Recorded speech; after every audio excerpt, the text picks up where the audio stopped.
So without further ado, let me introduce Mr. David Keene, President of the NRA, the National Rifle Association.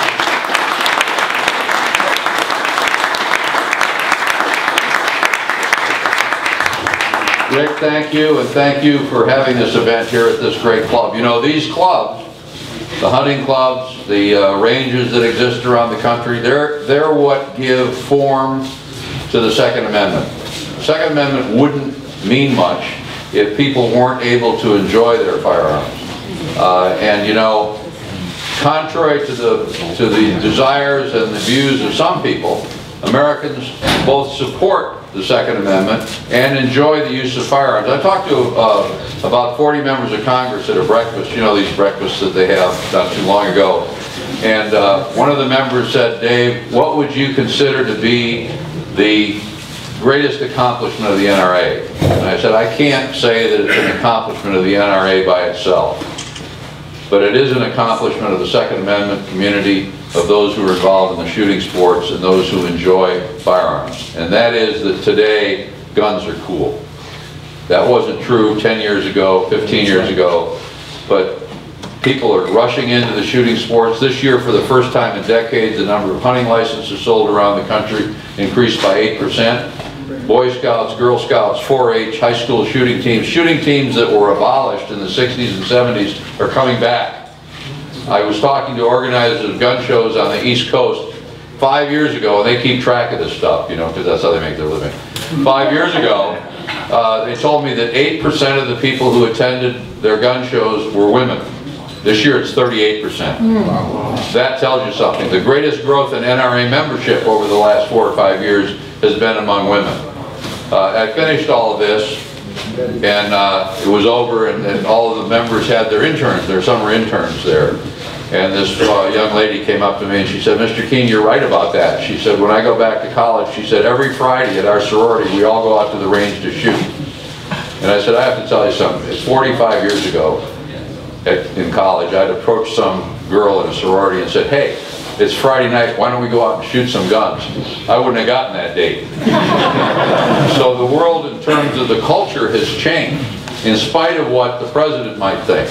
You know, we recently were very involved in the recall election in Wisconsin. And we commissioned an exit poll asking voters who voted in that election, do you agree with the principles and goals of the NRA? 45% had a simple answer, yes. Recent poll asked Americans whether they lived in gun-owning households. Came back in households headed by someone over the age of 30 in this country, a majority in every age cohort, every partisan cohort, are gun-owning households. The American people are supporters of the Second Amendment, and that's why Barack Obama made such a serious strategic error at the town hall debate. Because for the last 2 years, he's been saying, you know, I really support the Second Amendment. And these guys at the NRA, one of the television hosts said that Wayne LaPierre, by suggesting that Barack Obama was anti-Second Amendment, was a paranoid extremist. And this week it was as if the president opened the closet door, stuck his head out and said, you know, they're right. I am an enemy of the Second Amendment, and I do intend, as I promised people, to do something about it if I get another chance. That's a wake-up call to gun owners and gun-friendly voters and supporters of the Second Amendment all across this country, because this is the most important election believers in the Second Amendment have ever faced in their lifetimes. Now, a lot of people say that. Charlie Bass is going to say this is the most important election in his lifetime. That's because he has to win it.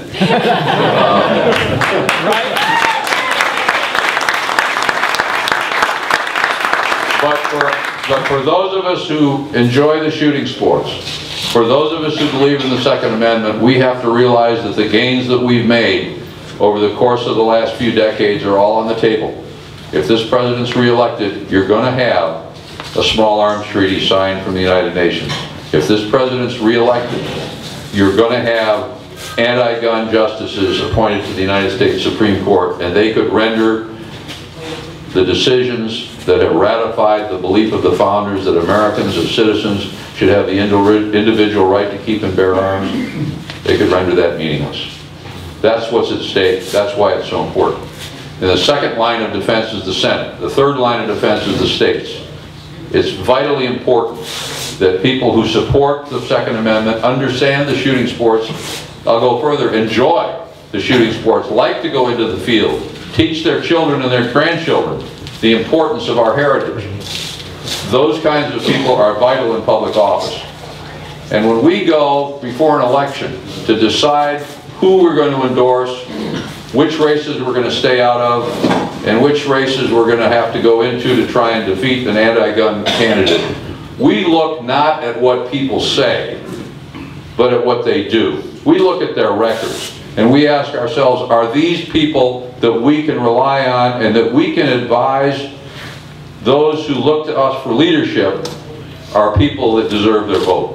And we take that responsibility very, very seriously. If we just went by what people say, I've been around the country campaigning. I was recently out in my home state of Wisconsin campaigning for Tommy Thompson, who's running for the Senate, against a woman by the name of Tammy Baldwin, who has been rated by the National Journal as the single most left-wing member of Congress.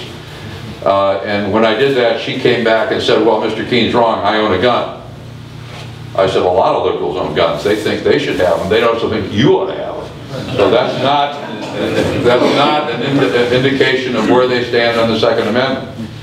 The President of the United States says he's a believer in the Second Amendment. He just wants common sense gun control, which would be to abolish the manufacture of sidearms, would be to outlaw everything except single-shot shotguns, any semi-automatic weapons, and to have a national law, which he's supported in the past, to abolish right to carry on a nationwide basis. Those are what he considers common sense gun control positions. We reject all that. We support candidates and public office holders who we know deep in our hearts, because of what they've done, because of how they've acted, because of how they've stood up for the Second Amendment, that are people that we can trust. And that's why I'm so happy to be here today in New Hampshire. You know, a lot of places you go and you look around, there's maybe one here and one over there. I can come here and we have a gubernatorial candidate who is a strong Second Amendment supporter and a solid, true believing conservative.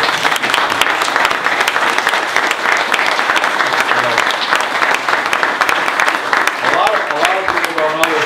Before I was president of the NRA, I was the chairman of the American Conservative Union, and we organized CPAC, which is the Conservative Political Action Conference. The last time I saw Ovid here, it was at one of those conferences. So he's got a stamp of approval someplace back here on his back that goes even beyond what we can do for the NRA. But he'll make a great governor. We're proud to endorse him. We're glad to say that this is an NRA-backed candidate for governor of a great state.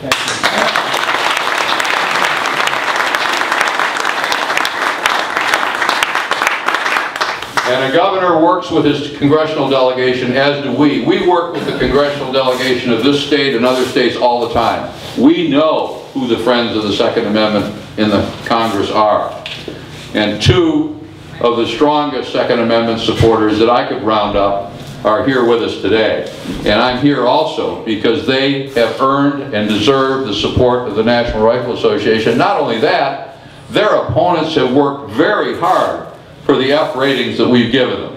It isn't just that they've talked against guns, they have actually acted against the rights of American gun owners, and each of them deserves to be defeated. Frank Ginda is a great Second Amendment supporter. We're proud to endorse him. He needs to be reelected, and so does Charlie Bass. The last time I saw Charlie, he bought me breakfast. That's right.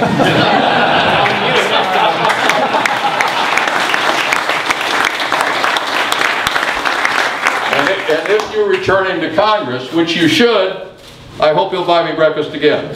Your turn.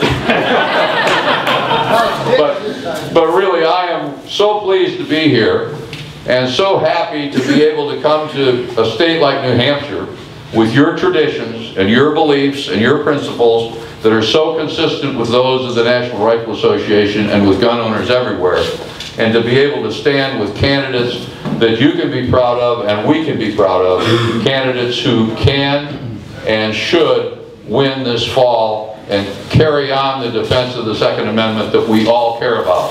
because it's about this country, it's about our heritage, it's about the values and the traditions that we inherited from our fathers and grandfathers and mothers and from the founders.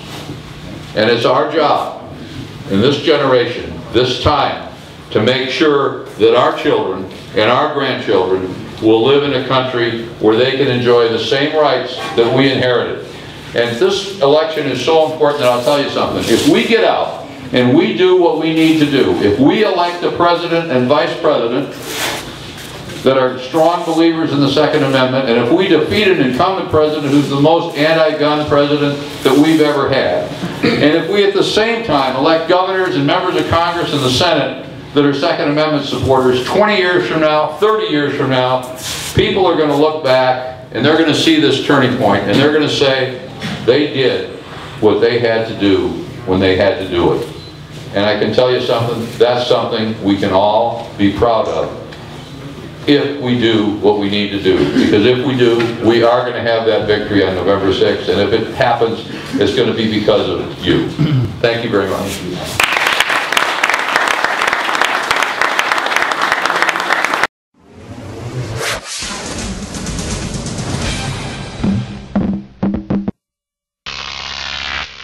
Crop TV.